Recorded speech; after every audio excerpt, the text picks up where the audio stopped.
Namaste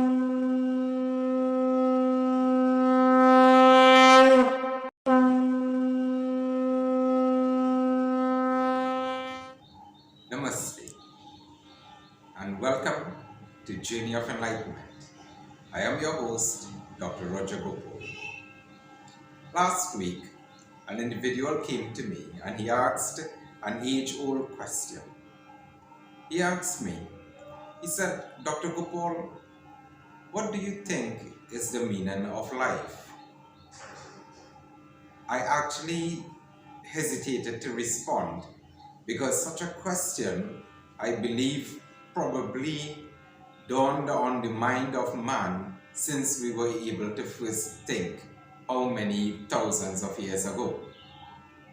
It is really a question that we all ask ourselves. What is the meaning of life?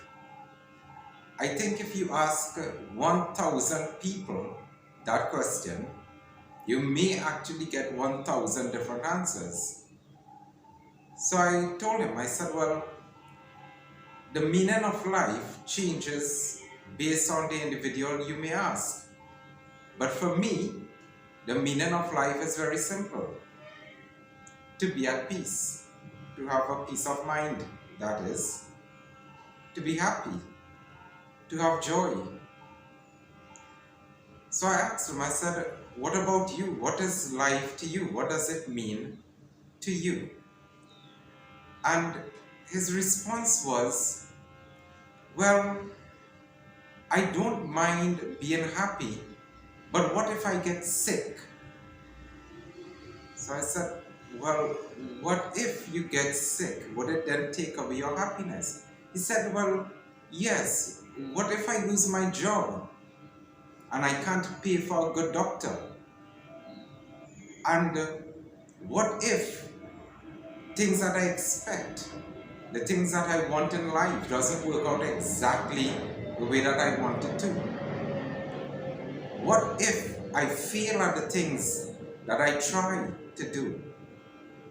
And what if these things that I am hoping to achieve in life just doesn't work out that way? And I thought for a moment and I asked him, I said, how many what ifs can you create that will deprive you of your happiness? Now, of course, happiness will be defined based upon each individual's perception and perspective of what happiness means.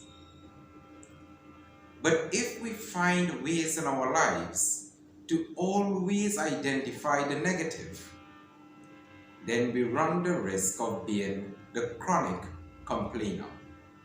My topic today deals with the chronic complainer, one who is constantly finding ways to complain about circumstances or situations that surround them.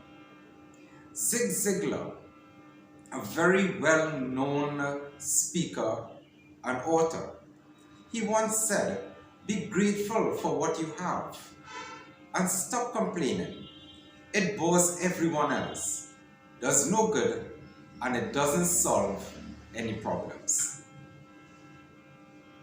What Zig Ziglar was trying to say here is that going about life, complaining about this and complaining about that, would bring no results to the complainer, because it is not solution oriented.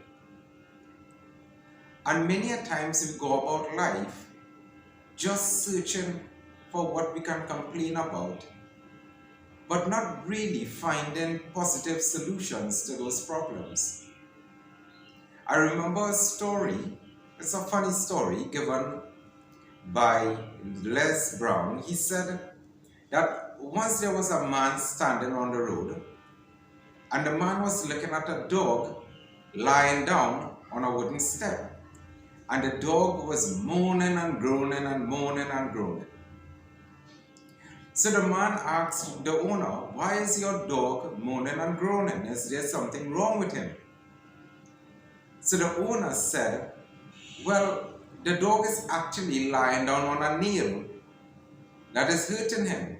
So he's moaning and groaning. So the man on the road, quite confused, looked at the owner and said, well, if the nail is hurting the dog, why is he moaning and groaning? Shouldn't he just get up? And the man said, well, I guess the nail isn't hurting him bad enough. We sometimes go about life moaning and groaning about everything under the sun. But is it hurting us bad enough to do something about it? Or do we prefer remain in that state of moaning and groaning?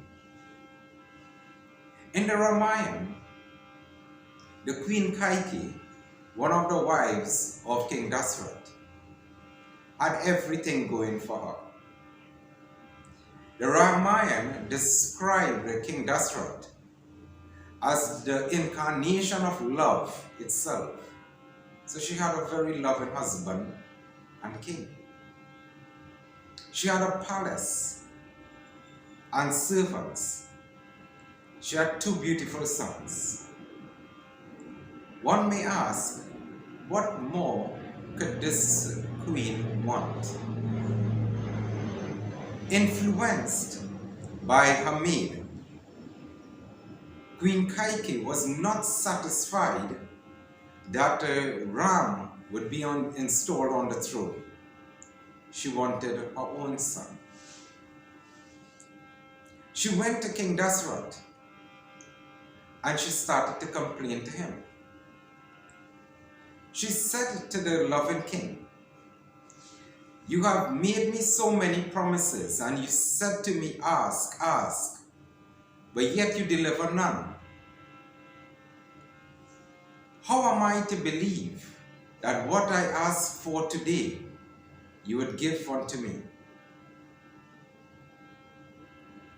The queen did not realize how many things that she already had, the things that she should be grateful for, the things that she should be so thankful for, including having a very loving husband and 2 wonderful princes as her sons.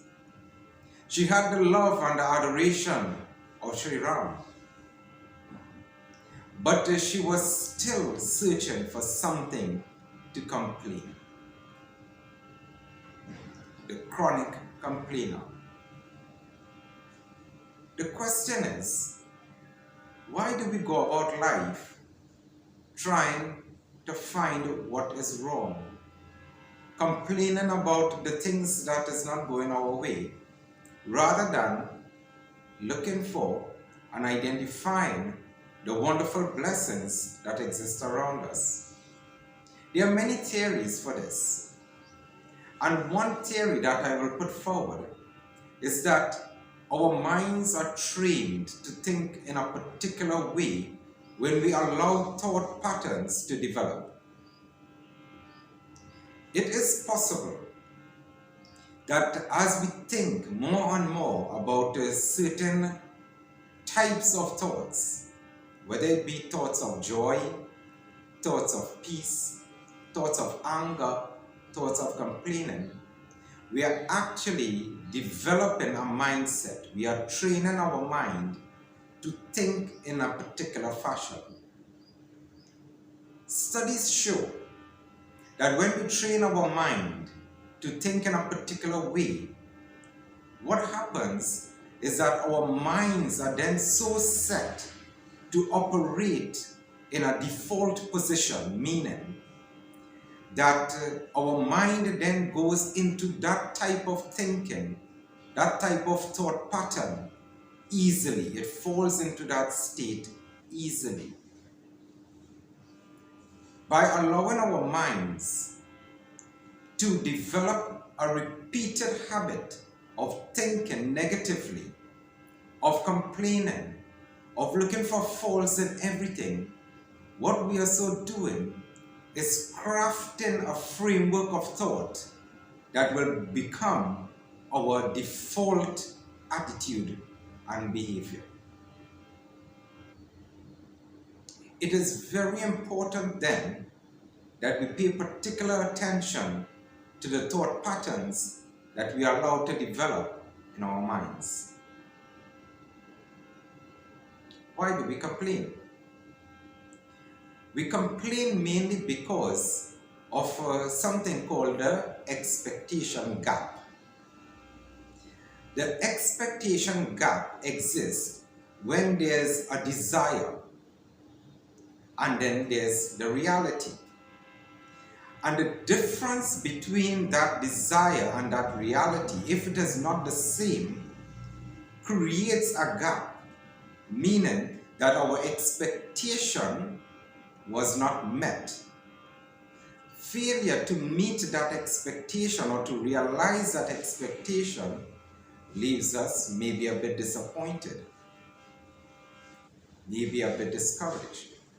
And if our default behavior is one where we find the negative, then we move into that state because the mind is already ready for that state of complaining. What then happens when we complain? There is a temporary satisfaction that one may feel by venting. So the situation happens, we then receive a temporary satisfaction when we vent, then it develops negative thinking. Negative thinking then develops into a habit. So therefore, when circumstances happen again, we default into complaining in order to get that temporary satisfaction, then develop further negative thinking that reinforces the habit, and the cycle continues over and over again. It becomes a very difficult habit, as any habit, to eventually break, because now it is our default behavior. The problem is that many a times the chronic complainer doesn't see themselves as a complainer. They think, to a large extent, that everything is wrong with the world around them, but not themselves. I remember working with this guy at a soft drink manufacturing company many years ago. And almost every day he came to work late. But he complained about the traffic situation every single day. So I could not help but ask, why don't you just leave earlier like everyone else? He then complained about getting up too early. He complained about his co-workers. He complained about his lunch. He complained about his finances. He complained about his health, despite the fact that nothing was wrong with him according to his doctors. He complained and he complained, but in his mind, he saw everything that was wrong with the world, but he paid no attention to his own mindset, what he was creating, what habit he was harnessing. It is critical for us to pay attention to our mindset. Are we the chronic complainer, or are we solution-oriented? A study that was done by Guy Wench in the magazine Psychology Today said that many a times the chronic complainer actually see themselves as an optimist. They believe that they are saying the right thing and everyone else might be missing the point. He said that the chronic complainer is not necessarily the pessimist. So he pointed out the difference as looking at a glass that is half filled with water.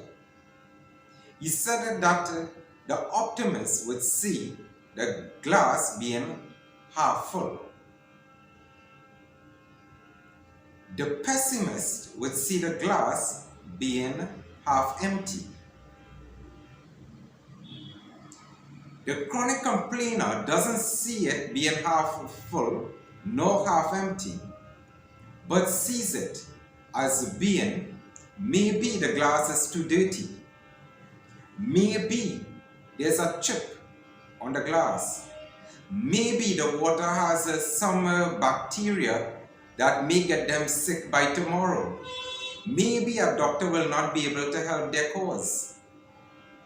The chronic complainer is not just lacking in their future orientation for solutions, but in their present, they search for everything that could possibly be wrong. So let's take a look at what causes us to complain. We said that maybe there's an expectation gap. But the expectation gap in itself is not necessarily a reason to complain. When we go about life, not looking for solutions, but looking for everything that is wrong, it could be a dissatisfaction with our own selves, a reflection of how we feel inside.